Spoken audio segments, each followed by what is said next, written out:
Ok, bien. Alors je le dis souvent, quand je prêche, je me prêche avant tout à moi-même. Avant tout parce que d'abord je suis le premier bénéficiaire de l'étude des textes. Et aussi parce que, évidemment, je me sens souvent le premier concerné par ce que je partage. Aujourd'hui, c'est d'autant plus vrai que je me fais le porte-parole de l'Église persécutée. Je prends la prédication qui était proposée dans le livret du dimanche de l'Église persécutée, proposé par Portes Ouvertes. Et c'est à partir de là que je me situe, tant et si bien que vraiment, là, je suis vraiment le premier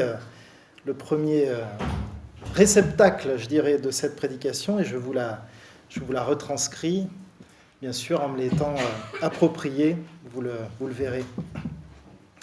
Cette prédication nous rappelle que les chrétiens sont appelés à vivre ouvertement leur foi. Et nous sommes privilégiés. Je pense que ce qu'on a entendu déjà jusqu'ici nous rappelle que nous sommes privilégiés ici en Occident, ici en France en particulier, pour pouvoir vivre ouvertement notre foi. Et nous sommes appelés à le faire, mais même dans un pays libre comme le nôtre, on se rend vite compte qu'à partir du moment où cette foi-là déborde de nos murs, ici, le dimanche matin, déborde de nos maisons, du cadre privé, on commence à voir des tensions apparaître et des difficultés apparaître. Alors, ce qui est vrai chez nous, vous l'imaginez bien, l'est encore plus dans des pays fermés, complètement fermés à l'Évangile, des pays, et je vais oser le dire comme ça, des pays non laïques, qui, pour le coup, favorisent une religion au détriment des autres. Dans ces pays-là, il n'y a pas la place pour pouvoir annoncer l'Évangile. En tout cas, pas avec la liberté qui est la nôtre ici. Le récit de la toute première persécution contre les chrétiens dans le livre des Actes nous parle de cette difficulté à partir du moment où l'Évangile devient visible. Et on va aller lire ça, c'est dans le chapitre 4 du livre des Actes. Je vais lire le chapitre entier, mais avant, je vais rappeler un tout petit peu le contexte. Ce qui précède, au chapitre 3, nous avons Pierre et Jean, chapitre 3, qui vont au temple à l'heure de la prière, on nous dit. Et là, on porte un homme infirme de naissance qui était placé tous les jours à la porte du temple, où il demandait l'aumône. Et en fait, Pierre et Jean vont guérir cet homme au nom de Jésus-Christ. Et puis ensuite, Pierre va prêcher dans le temple. Il va dire au nom de qui cet homme a été guéri. Et on arrive au chapitre 4 qui nous dit « Tandis qu'il parlait au peuple, les prêtres, le commandant du temple et les Sadducéens survinrent, excédés de les voir instruire le peuple et annoncer en la personne de Jésus la résurrection d'entre les morts. Ils mirent la main sur eux et les placèrent sous bonne garde jusqu'au lendemain, car c'était déjà le soir. Cependant, beaucoup de ceux qui avaient entendu la parole devinrent croyants, et le nombre des hommes s'éleva à environ 5000. Le lendemain, leurs chefs, ainsi que les anciens et les scribes, se rassemblèrent à Jérusalem avec le grand prêtre Anne, Caïphe, Jean, Alexandre et tous ceux qui étaient de la lignée des grands prêtres. Ils les firent comparaître au milieu d'eux et leur demandèrent « Par quelle puissance ou par quel nom avez-vous fait cela ?» Alors Pierre, rempli d'Esprit Saint, leur dit « Chefs du peuple et anciens, puisque nous sommes interrogés aujourd'hui sur un bienfait accordé à un homme infirme et sur la manière dont il a été sauvé, sachez-le bien, vous tous, ainsi que tout le peuple d'Israël, c'est par le nom de Jésus-Christ le Nazoréen, que vous avez crucifié et que Dieu a réveillé d'entre les morts, c'est par lui que cet homme se présente en bonne santé devant vous. C'est lui, la pierre que vous, les constructeurs, vous avez méprisée, et qui est devenue la principale, celle de l'angle. Le salut ne se trouve en aucun autre, car il n'y a sous le ciel aucun autre nom donné parmi les humains par lequel nous devions être sauvés. En voyant l'assurance de Pierre et de Jean, ils étaient étonnés, car ils se rendaient compte que c'étaient des gens du peuple sans instruction. Ils reconnaissaient en eux ceux qui étaient avec Jésus. Mais comme ils voyaient debout auprès d'eux l'homme guéri, ils n'avaient rien à répliquer. Ils leur ordonnèrent de sortir du Sanhédrin et délibérèrent entre eux, en disant « Comment allons-nous traiter ces gens ? Il est manifeste pour tous les habitants de Jérusalem qu'un signe évident a été accompli par leur entremise. Nous ne pouvons pas le nier. Mais pour que cela ne se répande pas davantage dans le peuple, défendons-leur avec des menaces de parler désormais à qui que ce soit en ce nom-là. » Alors ils les appelèrent et leur enjoignirent formellement de ne plus parler ni enseigner au nom de Jésus. Pierre et Jean leur répondirent « Est-il juste au regard de Dieu de vous obéir plutôt qu'à Dieu ? À vous d'en juger, car nous ne pouvons pas ne pas parler de ce que nous avons vu et entendu. » Ils leur firent de nouvelles menaces et les relâchèrent sans trouver moyen de les punir à cause du peuple. Tous, en effet, glorifiaient Dieu pour ce qui était arrivé, car l'homme qui avait bénéficié de ce signe, de cette guérison, avait plus de 40 ans. On va arrêter ici la lecture de la parole. Les disciples et les premiers convertis forment une petite minorité. Au tout début de l'histoire chrétienne, évidemment, c'est une sorte de dissidence du judaïsme. En tout cas, c'est perçu comme ça, même si nous comprenons bien, nous, qu'il y a à la fois continuité et rupture, et que loin d'être une dissidence, ça s'inscrit dans la pleine lignée d'Israël, ce qui se passe ici. Et ces chrétiens, eh bien, leur chef, Jésus, a été crucifié quelques mois auparavant. Et si vous regardez vraiment les tout débuts, en acte 2 par exemple, vous verrez que les choses se passent bien. Ça se passe dans la paix et dans l'harmonie. Ils ne dérangent pas parce qu'ils restent chez eux. Ils sont dans leur maison. Ils étaient ensemble et avaient tout en commun. Ils vivaient pleinement leur foi, mais dans l'entre-soi, au sein de leur communauté. Et donc là, ça se passait à peu près bien. Il n'y avait pas de difficulté. Qu'est-ce qui provoque la persécution ? Eh bien, j'en ai parlé tout à l'heure au sujet du contexte. C'est qu'ils vont manifester leur foi. Et alors en plus, ils ne vont pas le faire n'importe où. Ils vont le faire au temple. Rien que ça. En plein temple. Et on a lu un peu le discours. Ils n'y vont pas de main morte. Ils n'hésitent pas. Et à ce moment-là, cette foi chrétienne qui était de l'ordre du privé, eh bien, elle devient publique, elle devient visible. Et ça amène des conséquences. D'abord, il touche au statu quo religieux, parce que, à l'entrée du temple, il y avait un homme infirme qui demandait l'aumône, et ça c'est bien, parce que c'est une bonne action. Vous voyez, on se gagne un petit peu le paradis avec ça. Là, c'est plus possible, il n'est plus là. Il dérange aussi la paix sociale. Il crée un attroupement de personnes. Pierre donne une prédication spontanée. Vous avez là un homme qui se met à danser dans le temple. Tout ça au sein de l'endroit le plus saint et le plus religieux pour les Juifs. Ça met le désordre. Ils accusent les Juifs d'avoir crucifié Jésus. Il y a des vérités qui ne sont pas agréables à entendre. Tous ceux qui se sont confrontés à l'Évangile pour eux-mêmes le savent. Ça ne nous brosse pas toujours dans le sens du poil. Et là, c'est le cas. Et ils annoncent la résurrection de Jésus. Alors, Pierre et Jean vont être arrêtés par plusieurs personnes. Ils sont arrêtés par les sacrificateurs, par le commandant du temple et par les Sadducéens. Pourquoi le commandant du temple ? Eh bien, parce qu'il dérange l'ordre public. L'Église est souvent persécutée par les dictatures qui ne supportent pas ceux qui dérangent l'ordre établi en les remettant en cause et en ne leur obéissant pas totalement. J'ai là le témoignage d'un pasteur chinois qui s'appelle Wang Yi et qui, lui, risque 15 ans de prison en Chine pour avoir dérangé l'ordre public. annoncer l'Évangile dérange l'ordre public dans certains pays. Lui et son épouse sont responsables d'une église de 750 membres et les responsables de cette église s'attendaient à être arrêtés un jour ou l'autre et ça s'est passé le 9 décembre 2018. C'était un dimanche soir. Plus d'une centaine de fidèles ont été interpellés à l'église, mais aussi à leur domicile ou dans la rue. Pour la plupart, ils ont été libérés après avoir été interrogés, mais Wang Yi, le pasteur, et 10 responsables, eux, sont restés en détention. Le pasteur encourt une peine de 15 ans de prison pour incitation à la subversion contre le pouvoir de l'État. Et quelques semaines avant d'être arrêté, ce pasteur a rédigé une déclaration de désobéissance fidèle. Je vous en lis un extrait. Il dit ceci: « La Bible nous dit de respecter les autorités, mais elle ne nous dit pas d'aller à l'encontre de notre conscience ou du message de l'Évangile.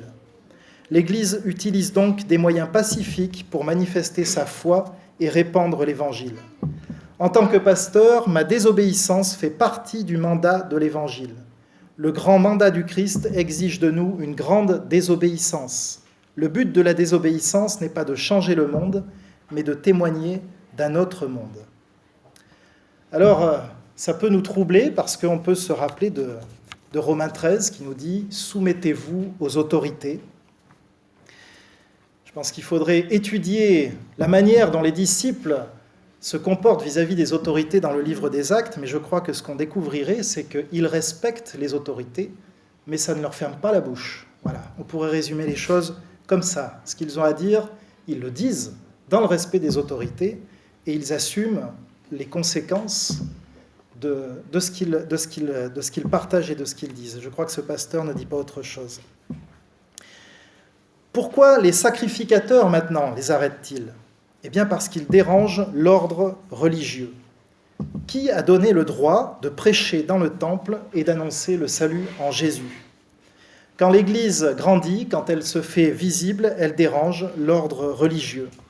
On met en avant que Jésus est le Fils de Dieu, et ça dérange beaucoup. Ça dérange les musulmans, ça dérange les bouddhistes, ça dérange les hindous, ça dérange à peu près tout le monde, en fait, sauf ceux qui ont placé leur foi en Jésus-Christ.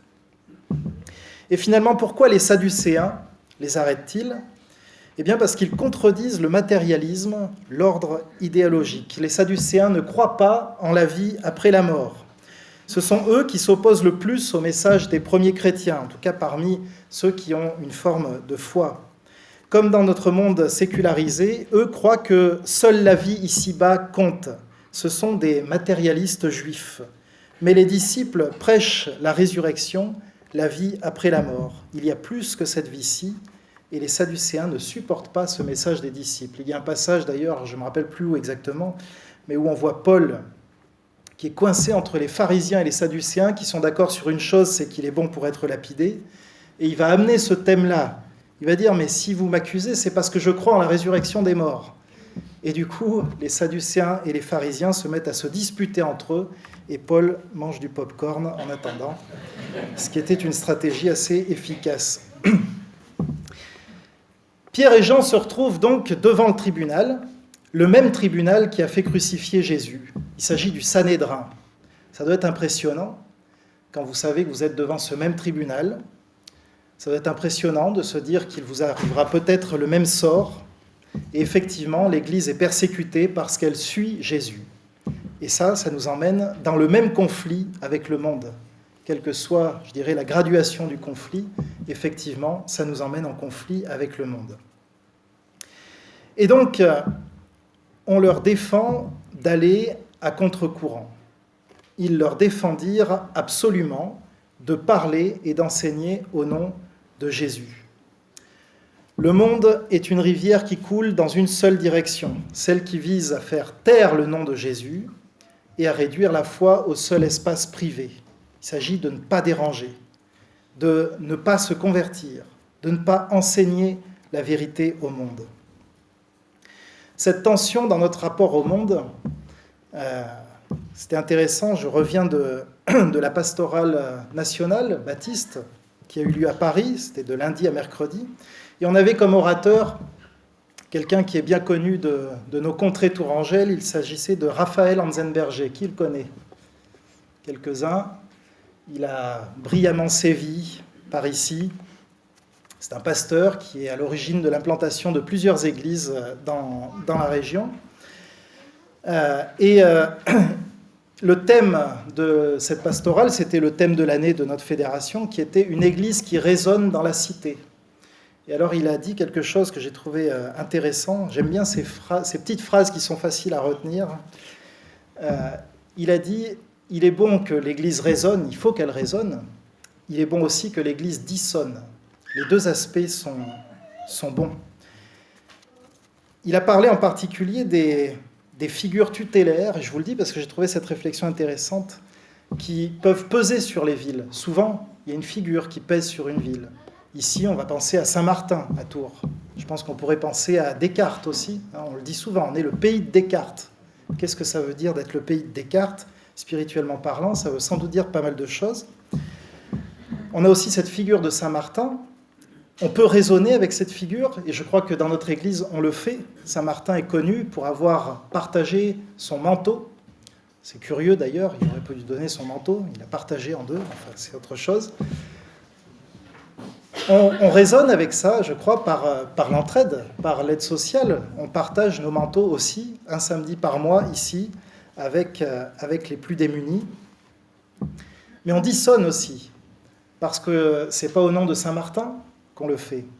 Il n'y a qu'un seul intermédiaire entre Dieu et les hommes, c'est Jésus-Christ, et c'est bien au nom de notre foi en Jésus-Christ que nous le faisons. On est toujours dans cette question du rapport avec le monde qui nous entoure, du rapport avec les autorités qui nous entourent. Comment est-ce qu'on raisonne? Comment est-ce qu'on dissonne? Tant qu'on raisonne, ça se passe bien. Quand on dissonne, c'est plus difficile. Comment est-ce que réagissent les disciples? Eh bien, là, au verset 19, on l'a lu, « Jugez s'il est juste devant Dieu de vous obéir plutôt qu'à Dieu, car nous ne pouvons pas ne pas parler de ce que nous avons vu et entendu. » Et en disant ça, les disciples déclarent trois choses. Ils disent que leur vie doit témoigner que Dieu est leur priorité, ils respectent la loi de leur pays, sauf quand ça contredit la loi de Dieu. Ils disent aussi qu'ils sont intègres pour dire la vérité, pour parler de ce qu'ils ont vécu. Ce qu'ils ont vécu, ce dont ils ont à témoigner, eh bien, ils vont le faire, ils vont le témoigner. Et ils déclarent également qu'ils sont pleinement dédiés à Dieu, qu'ils vivent pour lui. Ils assument les conséquences, mais ça nous parle aussi de leur consécration. La persécution, en tout cas, ce n'est pas une entrave à l'évangile. J'ai touché ça un peu quand il y a eu, et il y a encore d'ailleurs, cette histoire en Algérie de la fermeture d'églises. On a souvent parlé de la fermeture d'églises. Et on comprend ce que ça veut dire. Mais les églises n'ont pas été fermées. L'église, on ne la ferme pas, l'église. On ferme des bâtiments. On empêche les gens de se réunir. Mais l'église, personne ne peut la fermer. La persécution n'est pas une entrave à l'évangile. Quand on lit le livre des Actes, on le voit aussi. C'est au moment le plus fort de la persécution que l'évangile s'est répandu comme une traînée de poudre. En fait, souvent, le nombre de chrétiens augmente plus vite encore sous la persécution. Néanmoins, il faut beaucoup de foi et de courage pour témoigner la bonne nouvelle dans des pays comme la Corée du Nord, comme l'Afghanistan, comme la Somalie. Et on peut se poser quelques questions ici, dans un pays où tout est plus facile, au fond, même si des dangers pèsent sur nous, mais je crois que c'est des dangers d'un autre ordre, des dangers d'être bien assis, confortablement, dans une église, de ne plus avoir envie de sortir, puisque de toute façon, on peut rester dans l'entre-soi, on peut le faire, et c'est très confortable. Là-bas, ils ne peuvent pas. Ou ils sortent, ou ils meurent, donc ils sortent, et du coup, l'évangile se répand. Et donc, des questions qu'on peut se poser, c'est est-ce que la foi chrétienne est visible au travers de ma vie? Est-ce qu'elle est visible au travers de la vie de notre Église? Est-ce qu'on brille dans cette ville? Est-ce qu'on raisonne et est-ce qu'on dissonne dans cette ville? Quel risque courons-nous pour partager notre foi? Est-ce qu'on s'arrête au premier frein en se disant « il ne va pas me comprendre » ou en se disant « je vais perdre un ami, peut-être que ce voisin ne voudra plus me parler » ou est-ce qu'on prend ce risque, somme toute assez mesuré, de partager notre foi? Et finalement, comment est-ce que nous pouvons prier pour les chrétiens persécutés? Comment est-ce que vraiment ceux qui vivent la persécution dans leur chair, comment est-ce que, comme corps du Christ, justement, nous pouvons faire corps avec eux? Alors, on essaye ce matin, c'est ce qu'on veut faire, au moins une fois par an, de nous rappeler de cette partie du corps qui souffre, essayer de souffrir un peu avec elle, de la porter dans nos prières, de prier pour eux. Tout comme ce récit du livre des Actes, le témoignage de l'Église persécutée peut nous aider aussi à vivre notre foi ici même. Je vais prier.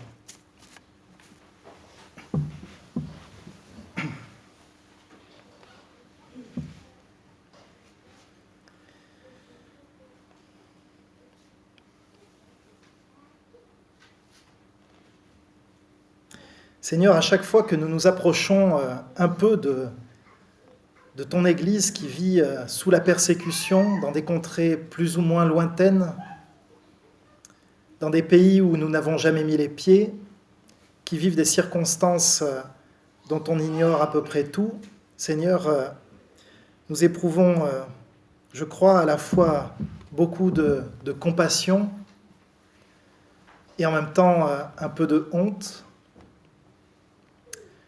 du confort dans lequel nous sommes nous-mêmes, par contraste,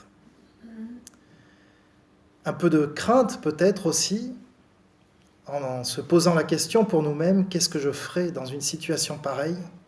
Qu'est-ce qu'il en serait de ma foi? Et la vérité, c'est que nous ne pouvons pas le savoir parce que nous ne vivons pas ces circonstances. Alors, aujourd'hui, Seigneur, je veux simplement te prier pour que nous puissions vraiment prendre pleinement conscience du privilège qui est le nôtre. De pouvoir nous rassembler comme on le fait. De pouvoir mimer, comme on l'a fait ce matin, la situation en Inde. Mais chez nous, c'est un mime. C'est presque divertissant. Ça fait un culte différent. C'est sympathique. Mais ça nous rappelle des réalités qui ne sont pas du tout sympathiques. Nous voulons les vivre au plus profond de nous-mêmes, Seigneur. Nous voulons toucher du doigt cette réalité pour faire corps avec cette Église qui souffre, pour pouvoir te rendre grâce pleinement pour toutes les bénédictions qui sont les nôtres ici en Occident, pour également ne pas mépriser cette grâce en n'exploitant pas à fond toutes ces libertés que toi tu nous permets d'avoir dans ce pays, ces libertés auxquelles aspirent tellement de chrétiens dans le monde. Seigneur, nous devons reconnaître notre tiédeur. Et nous regardons cette Église aussi avec admiration, cette Église qui souffre, cette Église qui témoigne de sa foi, en sachant que ce qui l'attend derrière, c'est la prison, la persécution, peut-être la mort, mais qui tient ferme et qui continue d'annoncer ton évangile au péril de sa vie, Seigneur. Ça nous rend admiratifs. Seigneur, pardonne-nous notre tiédeur, donne-nous d'être davantage zélés, ce qui ne signifie pas faire n'importe quoi et n'importe comment, mais ce qui signifie en tout cas ne pas nous laisser enfermer dans nos murs par la peur, la crainte de ce que peuvent penser les autres, de ce que peuvent, de la manière dont ils pourront réagir. Nous savons que au jour, en tout cas aujourd'hui, Seigneur, nous ne risquons absolument pas ce que d'autres risquent. Et ils ont cette audace de la parole, Seigneur. Donne-nous de l'avoir aussi. Au nom de Jésus. Amen.